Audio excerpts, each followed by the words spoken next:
Marie Delphine LaLaurie McCarthy, nacida en Nueva Orleans, 1780 hasta 1842, fue una socialité y asesina en serie nacida en el estado de Luisiana, Estados Unidos, que se volvió famosa por haber torturado y asesinado a un gran número de esclavos negros. LaLaurie nació en Nueva Orleans y se casó 3 veces a lo largo de sus años.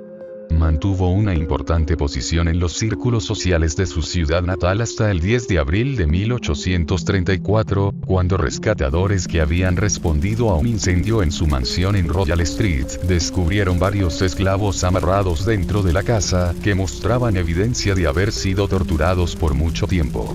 Después de esto, la casa de LaLaurie fue saqueada por una multitud de ciudadanos enfurecidos, y se cree que ella escapó hacia París, en donde se especula que pasó el resto de sus días. En 2016, la mansión en Royal Street en donde LaLaurie vivió se mantiene en pie y es un emblemático edificio de Nueva Orleans, propiedad de Nicolas Cage. Incendio de 1834. Los LaLaurie, como era la costumbre de las personas de clase social elevada en ese entonces, tenían varios esclavos negros que vivían en una dependencia especial en su mansión en Royal Street. Las historias sobre el trato de Delphine LaLaurie hacia sus esclavos entre 1831 y 1834 varían.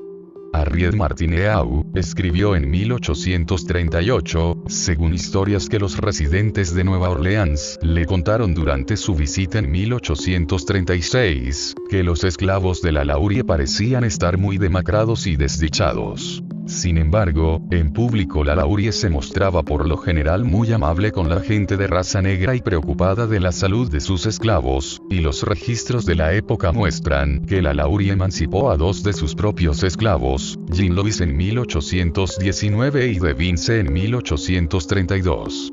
Sin embargo, Martineau reportó que los rumores públicos sobre el maltrato de LaLaurie hacia sus esclavos fueron suficientes para que un abogado local sea enviado a Royal Street para hacer recuerdo a LaLaurie sobre las leyes relevantes al mantenimiento de esclavos.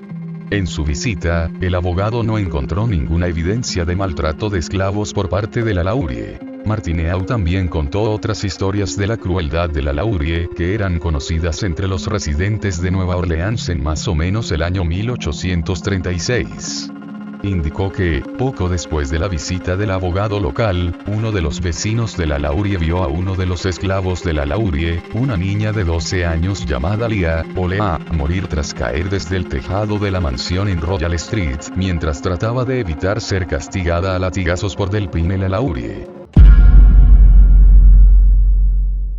Leah había estado cepillando el cabello de Delphine cuando le provocó un tirón por accidente, lo que causó que LaLaurie cogiese un látigo y la persiguiese.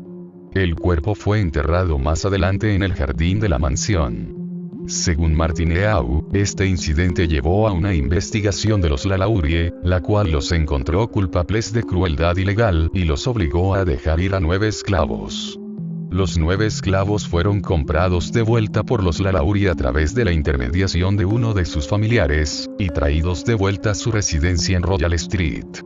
De igual manera, Martineau reportó historias de que LaLaurie mantenía a su cocinera amarrada al horno en la cocina, y golpeaba a sus hijas cuando trataban de alimentar a los esclavos. El 10 de abril de 1834, se inició un incendio en la residencia de los LaLaurie en Royal Street, el cual había comenzado en la cocina. Cuando la policía y los bomberos llegaron al lugar, encontraron a una mujer de 70 años, la cocinera, amarrada al horno por un tobillo. Más adelante declararía que ella misma había iniciado el incendio como un intento de suicidio por miedo a su castigo, ser llevada a la ergástula en el último piso, ya que dijo que nadie que había sido llevado allá había regresado. Según informó el New Orleans Bee del 11 de abril de 1834, la gente que se encontraba en la zona respondió al incendio tratando de ingresar a las dependencias de los esclavos para asegurarse de que todos puedan ser evacuados. Luego de que los Lalauries se negaron a entregar las llaves del lugar, las personas que estaban ayudando tumbaron las puertas de la dependencia de esclavos y encontraron 7 esclavos más o menos, mutilados horriblemente, suspendidos por el cuello, con sus extremidades aparentemente estiradas y rajadas de una extremidad a la otra, quienes dijeron haber estado encarcelados allí por unos cuantos meses. Una de las personas que entró al lugar fue el juez Gianfranco Canonge, quien después declaró haber encontrado en la mansión Lalaurie, entre otros, a una negra, utilizando un collar de hierro y una vieja mujer negra, que había recibido una herida muy profunda en su cabeza que estaba demasiado débil para poder caminar. Canonge dijo que cuando interrogó al esposo de Madame Lalaurie sobre los esclavos, este le contestó en forma insolente que algunas personas debían quedarse en su casa en lugar de ir a las casas de otras para dictar leyes y meterse en las vidas de los demás.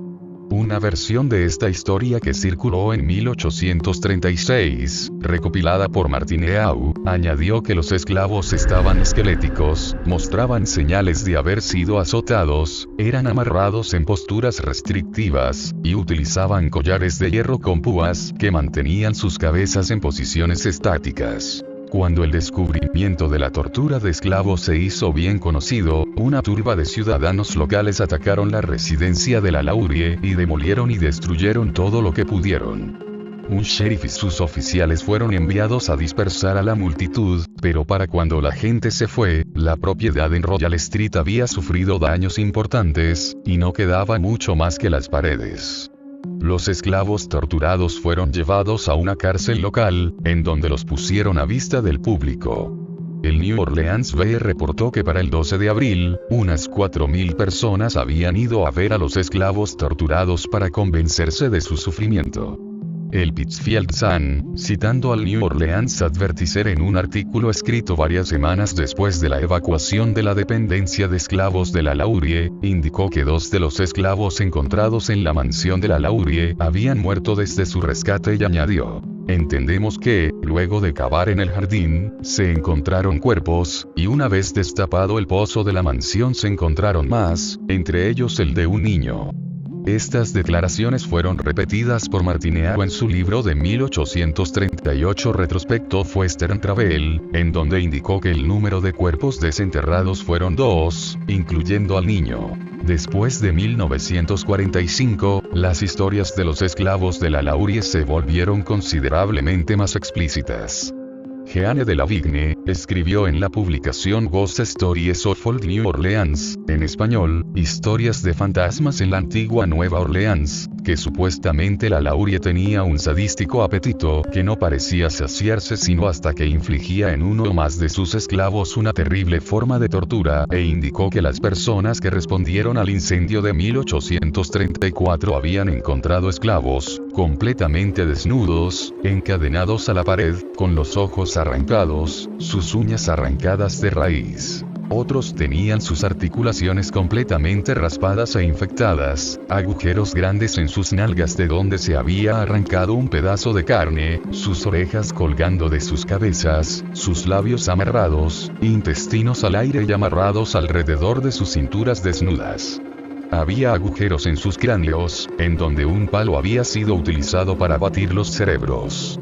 De Lavigne no citó ninguna fuente directa de estas acusaciones, y no fueron confirmadas por las fuentes principales. La historia fue popularizada y exagerada en Gourmet Into Darkness, Ghosts and Vampires of New Orleans de 1998, en español, Viaje a la Oscuridad. Fantasmas y Vampiros de Nueva Orleans, de Kalila Katerina Smith, la dueña de un tour de fantasmas en la ciudad.